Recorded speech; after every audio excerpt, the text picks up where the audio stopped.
Lord Shiva said, "My dear Parvati, I will now relate to you the remarkable virtues of the 10th chapter of Srimad Bhagavad Gita as narrated by Lord Vishnu to Lakshmi Devi, which in itself is a stairway to the spiritual world. In Kashipuri, there lived a Brahmana named Dhira Buddhi, who was as dear to me as Nandi, my faithful carrier.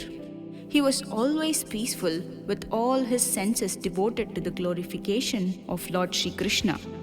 Wherever he would go, I would follow him with deep affection, eager to protect and serve him. Observing my actions, my eternal servant Bhringiridhi inquired from me, "What kind of austerities and pious activities has this great devotee performed that you are personally rendering service to him?" In response to Bhringiridhi's inquiry, I told him the following story. Once, while I was sitting in the moonlight at the Punnaga garden on Kailash Parvata, a powerful wind swept through, causing the trees to shake and creating a loud noise. Out of nowhere, a shadow enveloped the area as if a mountain were in motion. Then, in the sky, I spotted an enormous bird, dark like a rain cloud. His wings flapped vigorously, causing the trees to tremble and dust to swirl around. Suddenly, the bird descended and paid his respects, presenting me with a beautiful lotus flower. After which, he said, "O Mahadeva, all glories to you, the shelter of all. Your glories are boundless. You serve as the protector of the devotees who master their senses, and you stand as the foremost among all the devotees of the Supreme Lord Sri Krishna. Great souls like Brihaspati continuously sing your praises. Yet, even the 1,000-headed Anantasesha cannot fully convey your magnificence. So, what can be said of someone like me with such small intelligence?" After listening to the bird's prayer, I asked, "Who are you and where do you come from? You resemble a swan, yet your bodily color is that of a crow." The bird replied, "Please know that I am the swan carrier of Lord Brahma. I will explain to you the reason behind my black appearance. Near Saurashtra, Surat, there lies a beautiful lake, the source of this magnificent heavenly lotus. I had been savoring the serenity of that place for a while. As I was preparing to fly from there, I unexpectedly plummeted to the ground and my body transformed into a deep black hue. In that moment, I pondered to myself, how did I fall? And how did my body, which was as white as camphor, become black?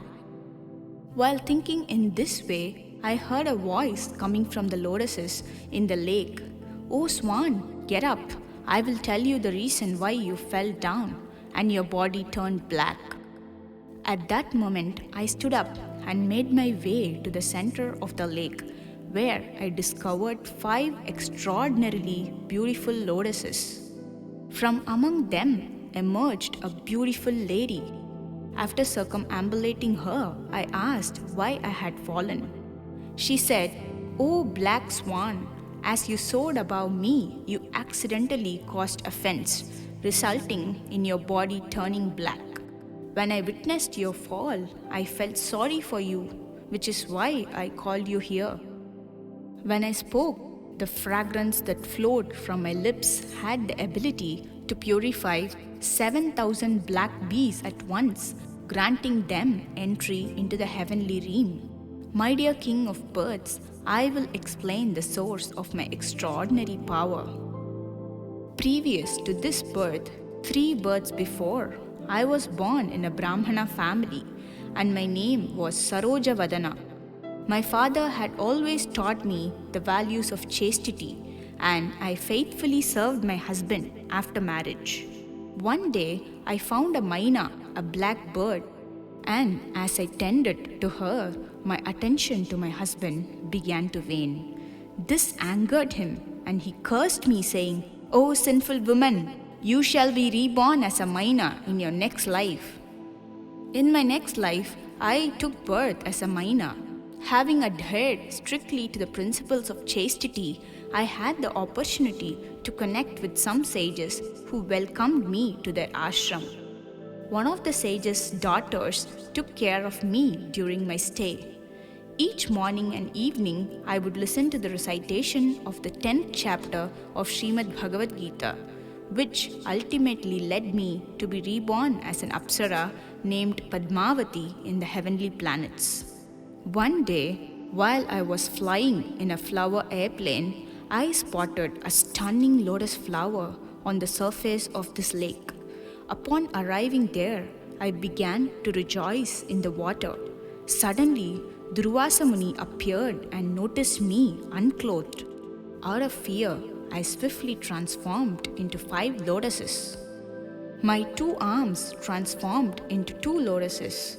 My 2 legs also became 2 lotuses, while the rest of my body became the 5th lotus. From Durvasa Muni's gaze, flames began to emanate as he declared, "O sinful one, you shall remain in this form for 100 years. After casting this curse upon me, he at once disappeared. But fortunately, I was able to remember the 10th chapter of Bhagavad Gita. Today, I have become free from the curse due to your crossing over me. You fell to the ground and your body became black. However, if you listen to me recite the 10th chapter of Bhagavad Gita, you too can be freed from this predicament." After Padmavati finished reciting the 10th chapter of Bhagavad Gita, she departed by airplane for Vaikuntha. Following her departure, I arrived here and presented this exquisite lotus from that lake to you. Lord Shiva stated, "After receiving my darshan, the black swan left his body and was reborn in a Brahmana family as Dhira Buddhi. With a pure heart, he constantly recites the 10th chapter of Bhagavad Gita. His chanting is so powerful that anyone who listens to it will achieve darshan of Lord Sri Vishnu, who wields the Shankha and Chakra. Anyone who listens to his chanting, whether they are fallen and addicted to intoxication or those who have harmed Brahmanas, will have the opportunity to witness Lord Vishnu, who holds the disc and conch. For that reason, my dear Bringiridhi, I am always serving Dhira Buddhi. My beloved Parvati, regardless of whether one is male or female, a sannyasi or grihastha, or whatever circumstances they may find themselves in, chanting the 10th chapter of Srimad Bhagavad Gita will lead them to the divine vision of Lord Vishnu.